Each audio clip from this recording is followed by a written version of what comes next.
What is up video guys, Jaden niya again and welcome to another video. So for today's video guys, we will talk about ang Huling Bimbo. So naisipan ko lang na gawin to, actually 2 days ago ko pa siya napanood. Nung nilabas siya ng ABS-CBN sa YouTube, that was actually 12 AM. So inabangan ko na siya kaagad kasi prior to that, diba, there's an announcement naman. So pinanood ko siya and 2 araw rin nakakalipas pero grabe, hindi pa rin ako makamove on. Sobrang ganda nung pagkakagawa ng musical na yon. Sobrang galing lahat ng mga character and I was so impressed. Grabe, hindi lang ako na-impress pero alam mo yung binagabag ka ng musical na yun, hindi ako matahimik. Kaya naisipan ko na gawin to, just sharing my thoughts. And also, we will be watching this interview of VJ Edward Barber sa mga cast ng Huling Bimbo. So, I think yung gumanap na Joy at saka yung tatlo pa, diba? Kasi 4 naman yung bida.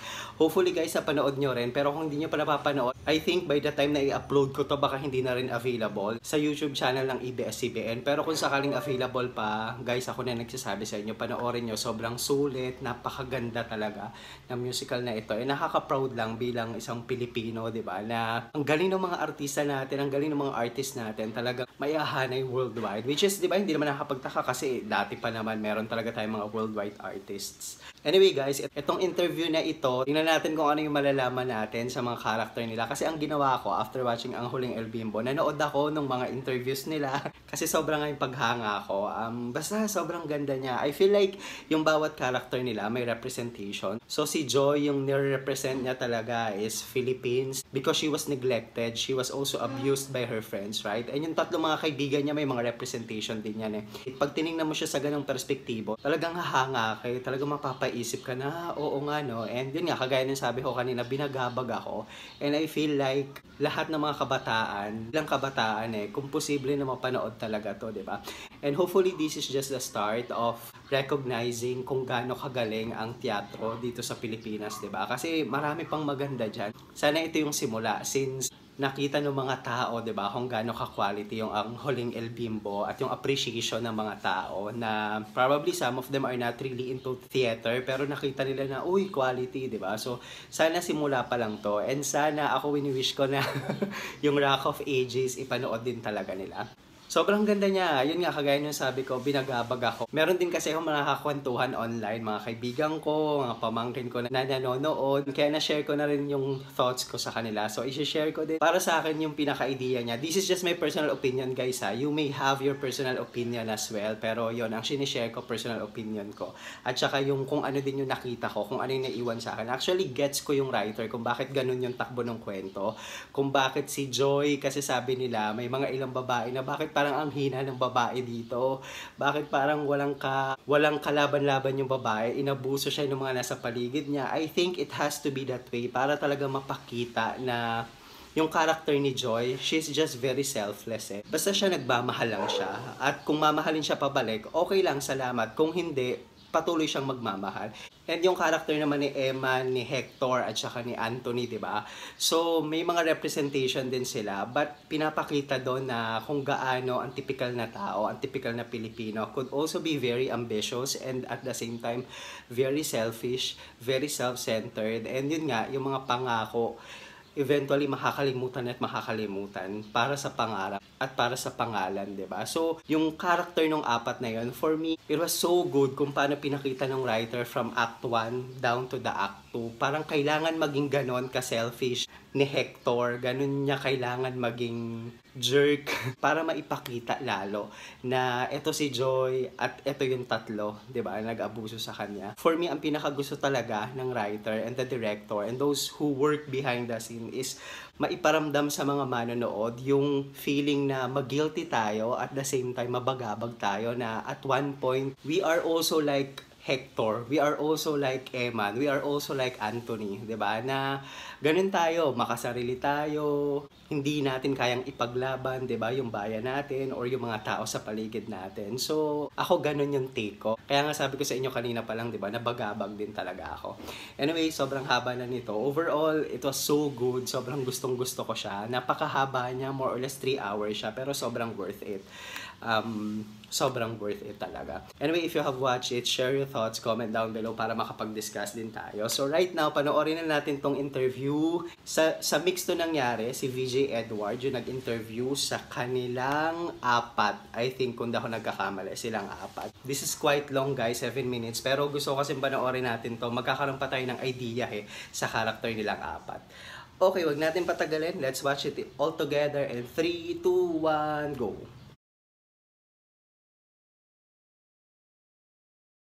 Let's talk a little bit more just about the characters itself. What was probably the hardest, or like let's say, you as a person, your character, what was the furthest thing like that you had to do that was not you? So like, your character, it's not a part of you. Yeah. So, what was the biggest hurdle for you guys then? Who? What, me? Oh, yun naman. Iba naman. Okay. My character is the Provinciano guy. So in terms of I'm not from the province, alam yun. But I take inspiration from my dad, from my lolo, is what I did. And then the other part is being a kuya, which is one of the hardest things for me to. He's the baby. He's The baby. Look at that face. Yeah, so I really had to work on that, especially like last year. Yeah, because he's my kuya. Yeah, because okay. Tanya was Joy, and she was much older than me, so I had to be kuya to her. But he's small. And to everything. Yeah, that was mine. Yeah. I'm so mad at us right now. With Okay, wait lang Sorry, I had to stop guys. Kasi si Eman, siya yon, di ba? Grabe, konyo siya dito. So he speaks, okay siya magsalita, di ba? English, pero doon kasi sa play, siya kasi yung, bata pa kasi siya doon, di ba? Nasa UP. And he speaks the typical probinsyano na Batanggenyo. And in all fairness parang hearing him speaking in English and in Tagalog, wow!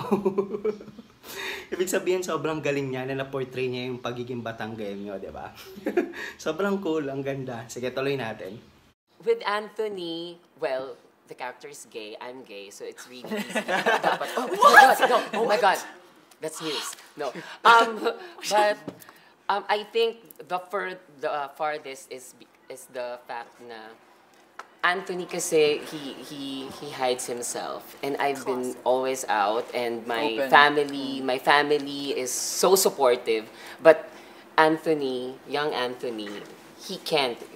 His dad is in the military, and you know, and being gay in the 90s during that time, Very it's difficult. really hard. Yeah. We don't have be out and be yourself. We don't have that kind of narrative. Anthony doesn't have that. So finding this safe space with this friendship, yun lang yung napanghawakan niya, really. And in that, because I also work with LGBT issues, I think that's like a responsibility for me to really tell that story, because I'm privileged to be not in the closet and not hide myself, and to be telling this story of someone from the 90s, to be living in that kind of situation. An ambassador of hope, so to say. Yeah, I think, yeah. Hello, Well, that's great. UN. How about you, Bimbo? Okay, stop din natin. In fairness, ang galing niya magsalita. Si Anthony, hindi ko alam yung mga real name nila, pero actually some of them fina-follow ko na ngayon sa IG kasi I became an instant fan niya. Hindi lang naman si Anthony, even si Emma, ang galing magsalita. No? If there's one thing I noticed sa mga theater actors and actress, they're not just good in acting and in singing and in dancing. They're also smart, most of them. Magaling din sila magsalita. I don't know if you noticed that, pero ako sobrang na-notice ko yun. Tuloy natin. Hector, the character I play, is jerk. Well, totoo. Is it jerk? Totoo. 90s Yung character yung niya. mayabang guy. Okay. But one thing that's so, that I had to really grapple with and sort of deal with in building the show with everyone is Hector's fearlessness. Because he's a leader. He just goes for it. He's kind of a trailblazer. He just sees what he wants and he takes it. And that's something that I had to. At first, I was sort of like, in theater, like we said, hindi ka makakalusot eh. So you can't, like, you try to negotiate instead of instead of grasping something, and that was a hurdle that I encountered early on in rehearsals until I learned to just accept and be fearless in the way Hector is. Then it wasn't working until I decided, you know what, let's just do it. Jump. Exactly. He Let lulundag go. si Hector. He'll just go. He'll take what he wants. He'll do what he wants without fear of repercussions or consequences. And that can be a positive and a negative. But honestly, for me, I've taken a lot from being that way with Hector. In the past year or so, I've tried to just speak my mind more, or just be like Boo said, just go, because you'll gain nothing in life by just holding yourself back. I like that. I like when he said you'll gain nothing in life when you hold back, something like that. He speaks well also. Sabi ko sa inyo, di ba? Ang gagaling nila, in fairness. Pero si Hector, yung character niya, siya yung pinaka-ayoko na character. Sa apat tayo mga major. Of course, favorite ko talaga si Joy. Si Hector kasi, basta, di ba, alam nyo naman self-centered siya, tsaka yun nga, duwag siya. At tsaka, basta, he's full of himself. Si Hector, may punto sa buhay niya. Or sa buong kwento na ganun siya, di ba? Pero ang ganda lang nung explanation niya. Ang ganda, ang galing nilang sumagot. So much wisdom actually. Anyway, naalala ko lang kasi wala dito yung mga matatanda na gumanap eh. 'Di ba? Which is si Gian Magdangal, tsaka si OJ Mariano, tsaka si, I think si Sir ano yon, what's his name? Sikat yun eh, yung isa, yung gumanap na Anthony na matanda na, 'di ba? Minessage ko kasi sila lahat sa Instagram and nag-reply sa akin si Sir Gian, tsaka si Sir OJ Maranyo. I think Mariano. So, wala, nakwento ko lang kasi in-appreciate ko sila. So, bukod kasi sa apat na to, sobrang galing din yung adult na, 'di ba? Yung si Direk, which is si Gian Magdangal nga. Sobrang galing din talaga nila. Anyway, kaya medyo tinagalan ko kasi gusto kong marinig talaga si Joy. Si Joy, sa totoong buhay ang pangalan niya Gab eh. Naka-follow na ako sa kanya sa Instagram. Ang bilis, 'di ba? So, panoorin natin yung sa kanya naman. So yeah. All right. Wow. Yeah. Last but not least. That's Hector. That's Bimbo. Yeah. That's Bimbo for you on a daily basis. Yes. Si Joy. Well, Just the way you say her name, sort of like informs how much she means to you. Yeah. Sorry. Okay. What I tell you. No, Joy and I have a lot in common, but like the way she is about life, optimistic, a survivor, a fighter, brave, ganyan. But what Joy, without saying any spoilers, but what Joy went through, kasi like the journey she had to go through from the beginning to the end of the musical, that's something, wow, emotional. That's something I wouldn't wish on anyone. Siya emotional, ako naman lang ilabot. Because you're Joy. Stop! It's a part of Because it means No, so no, no. much. Yeah, no. Because the story of Joy kasi is so important and it represents a lot of women.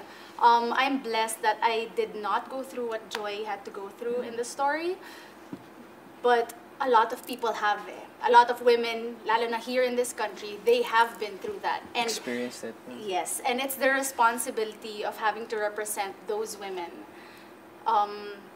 Those women who underwent abuse, violence. That's the person I have to represent, and it has to be as real as possible. That's why I'm emotional siguro kasi nga it's not an easy task, and it is so far from the privileged life that I live.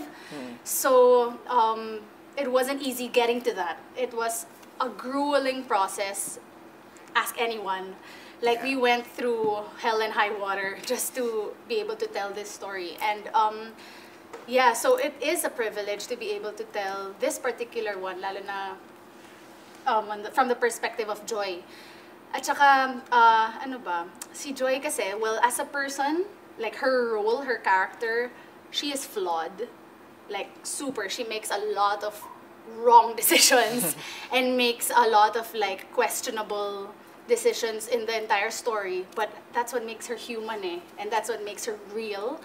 So that's why she's just, like, I don't know, representing her is so important to me as a human being, as a Filipino. Kasi talagang, grabe. You'll have It's a to big watch thing. it. Yeah, Yeah, it's that's why- huge. You have to see it to be able to understand what I mean. Sorry, I got emotional. quite No a bit worries, there. no worries. That's why But I'm alright. for this to be the final run, it's kind of a bummer when you think about all the young women who haven't been able to Yeah. see Joy's journey and take whatever inspiration or lessons. No, more lessons actually than inspiration. Yeah. And From her journey and seeing her strength through the story that we tell. Kasi it's something, especially these days, that the ball is rolling with representation and Yeah. all of that. It's something that I hope a lot of young women and girls get to see and men take actually. something from. lalo Yeah, na, also. and Yeah. men to just be able to see it's real the story that we're telling. Like no matter what people say, there are people who disagree with it. There are people who agree with it.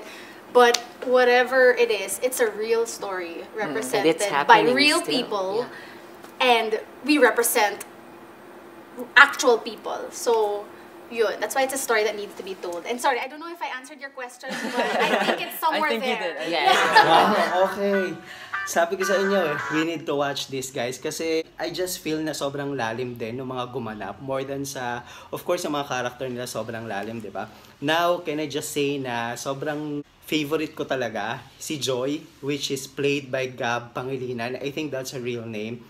After watching this, grabe, sobrang naging fan ako ni Gab Pangilinan. Not just her character, yung si Joy nga. I like how she explained her character. Na totoo, Joy is flawed, meaning to say she made some mistakes or yung mga decisions niya in life sobrang mali talaga, questionable. But I like how she explained or how she said na that's what makes her human, that's what makes her real, di ba? And kaya ako gustong-gusto si Joy dun sa buong kwento.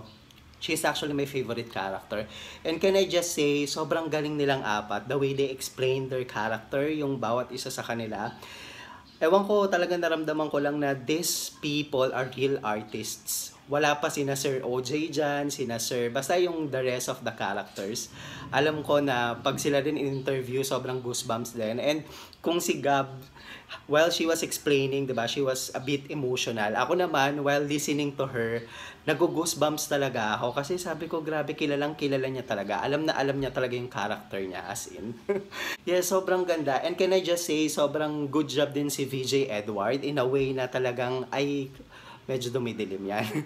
Na nakita ko na she also tried to give them the space or kumbaga the spotlight they deserve, yung bawat isa sa kanila. Kaya hindi siya masyadong sumisingit. Ang ganda nung tanong niya, sobrang ganda nung tanong niya. And then, kung may sasabihin man siya, pa konti-konti lang. So, he just allowed his guests to speak up and to share their thoughts as well. And for me, that's also one of the traits of a good host, si Edward naman. I enjoyed it so much, this interview. I'm a fan of Ang Huling El Bimbo. Sobrang ganda talaga ng musical na to. And agree ako sa kanila, this story must be told and it should be supported. It should be watched by all Filipinos kasi sobrang ganda talaga. It's a masterpiece. It's a very powerful piece na kailangan maraming makarinig, kailangan maraming makapanood, di ba? Kaya ako din to ginawang review na ito to also tell young generation and the people as well na let's support theater. Yung mga ganitong klaseng proyekto, supportahan talaga natin kasi sobrang quality to and it tells us a lot about our country and about yung maraming bagay, not just about our country pero maraming bagay talaga. Sobrang haba na nito. Yes, all I want to say is sobrang thumbs up yung Ang Huling El Bimbo. Sobrang ganda niya talaga. Sobrang na-appreciate ko siya talaga. Anyway, that's all for this video. Sorry, medyo napahaba. Sobrang nag-enjoy ako doing this. But if you have something to share, just like what I've said earlier, comment down below, share your thoughts para makapag-discuss din tayo. And if you are new to my channel, hello po. My name is Jaden Yael. If you are here for quite some time now, welcome back. In my YouTube channel, I'm doing reviews, reactions, and also vlogs. And if you haven't subscribed to my channel yet, I will appreciate if you will consider subscribing. But I'll appreciate it more if you will click that subscribe button then. And I hope I'll see you again next time. Bye for now. Bye-bye, guys.